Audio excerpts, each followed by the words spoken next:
Good morning, everyone. Welcome to Anchor Church. This is Pastor Rocket. I want to thank you for checking out this video this morning.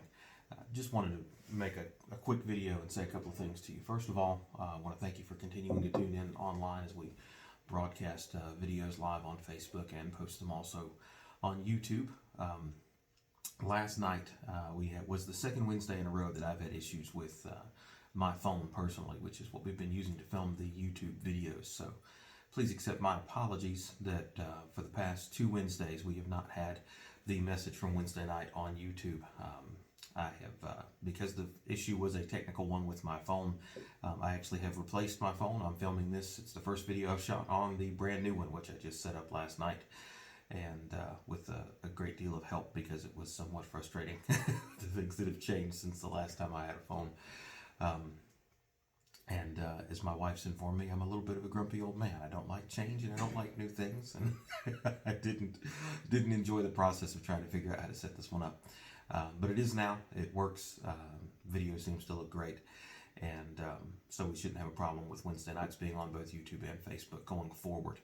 I also wanted to share with you, if you watched the video last night on Facebook Live, you probably saw me fidgeting with my notes a bit here on my desk as I was teaching. I had one page of my notes, which was a teaching section, not so much a preaching section, but that was missing. And I did find them last night after we went offline, and I just wanted to share that section with you this morning, I guess as an addendum to last night's message, or a bit more insight into what's happening there. When we were looking at the verse in Philippians, and I've got my notes here in front of me now again, when we were looking at the verse here in Philippians, it says apply your salvation, or it says in Philippians 2:12 says work out your own salvation. And the teaching section where I worked my way from explaining that workout means to apply something, that's the part of my notes that I missed. So the meat of the message was there, but this was missing. The words work out in that passage, when you look at what Paul was actually writing in the original language, it doesn't mean to try and earn. It doesn't mean to discuss and talk about. It doesn't mean to define something or to share something. It doesn't mean to defend something.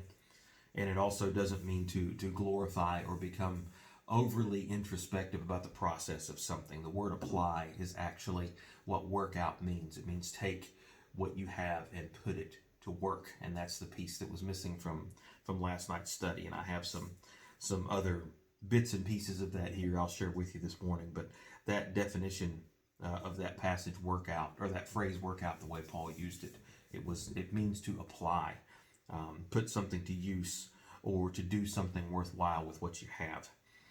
In that passage, Paul's not talking about the event of your conversion. He's talking about taking the salvation that we have been given, the tangible thing of salvation, and respectfully, reverently, thoughtfully, consistently applying it to our lives. So another way to read that passage in Philippians is to say, apply your salvation to your circumstances.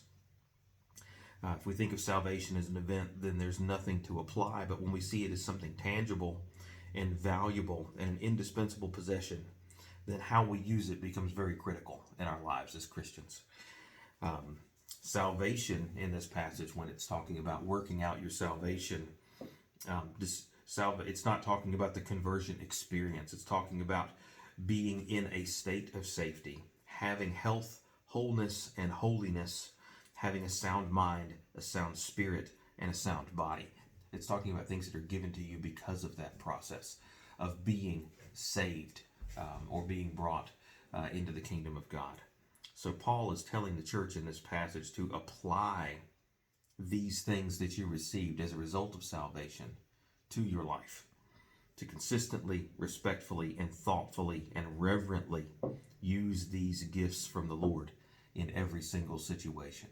I hope you find that explanation helpful as an addition to what we taught last night. And if you didn't see last night, if you're just looking at this, I hope that standalone explanation of that passage is helpful to you. And if you'd like to see more, you can go check the message from last night that was on Facebook Live. It still should be posted there on Facebook for you to watch. So work out your salvation with fear and trembling. Apply the salvation that you've been given to every circumstance you're in. Thanks for listening this morning. God bless you. And I hope to see you in person here soon.